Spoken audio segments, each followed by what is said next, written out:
नमस्कार, आपका स्वागत है। भगवान श्री कृष्ण कहते हैं, नैन छिंदित शस्त्र यानी नैन दहत पावक न चैन कलयंते आपो न शोत क्षति मारुत। अर्थात आत्मा को न शस्त्र मार सकते हैं, ना ही अग्नि जला सकती है, जल गला नहीं सकता और वायु सुखा नहीं सकती। अर्थात मनुष्य की देह में आत्मा अमर है, इसे कोई भी नहीं मार सकता।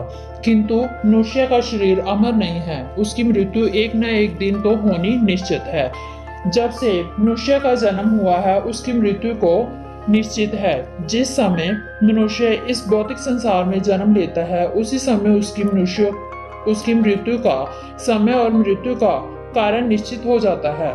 मृत्यु एक ऐसा विषय है जिसके बारे में हर मनुष्य जानने की जिज्ञासा रखता है। मृत्यु से पहले होने वाले आभास, मृत्यु के बाद आत्मा की यात्रा, पूर्व जन्म और पुण्य जन्म का सत्य। बहुत से सवाल है जो हर एक व्यक्ति के मन में उठते हैं। हमारे प्राचीन ग्रंथों में मृत्यु से जुड़े हर रहस्य को उजागर किया गया है। गरुड़ पुराण में मनुष्य के जन्म से मृत्यु तक और आत्मा के सफर के बारे में विस्तार से जानकारी दी गई है। गरुड़ पुराण में भगवान विष्णु ने गरुड़ को मृत्यु के पश्चात होने वाली घटनाएं, नरक लोक की यातनाएं, स्वर्ग लोक और स्वर्ग लोक के पश्चात पुनः जीवन, इन सभी के विषयों में बारे में बताया गया है। पृथ्वी पर जन्म में हर जीवन के मृत्यु और जन्म में फंसा हुआ है। जिस प्रकार जन्म सत्य है, उसी प्रकार मृत्यु भी शाश्वत सत्य है, जिसे कोई भी ठुकरा नहीं सकता। इसलिए मृत्यु पर विजय पाना असंभव है। ईश्वर की इच्छा के बिना कोई भी मनुष्य उसकी तय की गई आयु से एक भी क्षण जीवित नहीं रह सकता, और हर व्यक्ति जीवन के इस नियम को जानता है, पर वो फिर भी मृत्यु के भय से डरता है।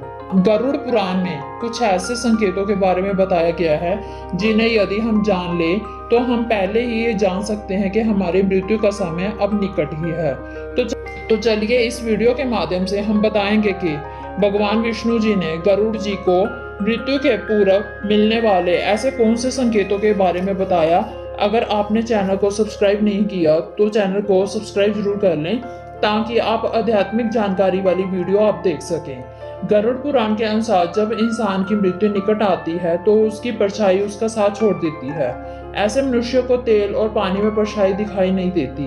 अगर किसी व्यक्ति के साथ ऐसा होता तो समझ ले उसका अंतिम समय निकट है। दूसरी बात, यदि किसी मनुष्य की मृत्यु निकट आती है तब उसे अपने आसपास वाले पूर्वजों या पितर नजर आने लगते हैं। उसे अपने पास अपने पितर की मौजूदगी महसूस होने लगती है। वे उसके आसपास परछाइयों में नजर आने लगते हैं और वह मनुष्य भली भांति जान लेता है कि उस मनुष्य की मृत्यु निकट है। तीसरी बात, जब भी मनुष्य की मृत्यु का समय निकट आता है तब उस मनुष्य को अपने शरीर से किसी प्रकार की गंध आने लगती है जो उसे बिल्कुल भी अच्छी नहीं लगती। इस गंध को सूंघते ही मनुष्य को समझ आना चाहिए कि उसका अंतिम समय अब निकट आ चुका है। और चौथी बात, जब भी किसी मनुष्य की मृत्यु निकट आती है, जब वह आईने में अपना चेहरा देखता है तब उसे अपने चेहरे के स्थान पर किसी अन्य व्यक्ति का चेहरा दिखाई देता है। या तो आईना आने वाली मृत्यु का आग्रह करता है। अगर किसी व्यक्ति को आईने में अपने चेहरे की जगह किसी और का चेहरा नजर आए तो उसे समझ लेना चाहिए कि उसकी मृत्यु का समय निकट ही है। जिस इंसान की मृत्यु पास आती है तब उसका शरीर नीला या हल्का लाल दिखाई देता है। उसकी त्वचा अंदर से जलने लगती है। यदि कोई व्यक्ति पापी होता है तो उसे नरक जाने का एहसास पहले से ही हो जाता है, जिससे उस मनुष्य की त्वचा जलने लगती है। जब मनुष्य की मृत्यु के निकट आती है तब उसे सूर्य और चंद्रमा की रोशनी का भी आभास होना बंद हो जाता है। कई बार उसे चांद टूटा हुआ नजर आता है। जब इंसान की मृत्यु निकट आती है तब उसकी जुबान लड़खड़ाने लगती है, नाक और मुंह भी कठोर हो जाते हैं, उससे पस निकलने लगती है जिसकी बहुत दुर्गंध आने लगती है, जिसके कारण वह मृत्यु की कामना करने लगता है। जब मनुष्य की मृत्यु पास आने लगती है तो उसकी आंखें इतनी कमजोर होने लगती है कि उसके आसपास बैठे लोग भी दिखाई नहीं देते, अर्थात आंखों की रोशनी भी कम हो जाती है। जिस मनुष्य ने जीवन में अच्छे कर्म किए होते हैं, जिसने मनुष्य में पुण्य कमाया होता है, उसकी जब मृत्यु पास आने लगती है तब उसे अपनी आंखों के सामने एक दिव्य रोशनी दिखाई देती है। ऐसा व्यक्ति मृत्यु से नहीं घबराता।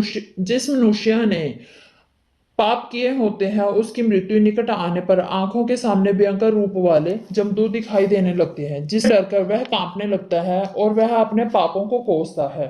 तो दोस्तों, ये थे संकेत जो मनुष्य को मिलते हैं। अगर आपको वीडियो अच्छी लगी हो तो वीडियो को लाइक और शेयर करें, कमेंट बॉक्स में जय श्री कृष्णा अवश्य लिखें और जीवन में हमेशा अच्छे कर्म करें।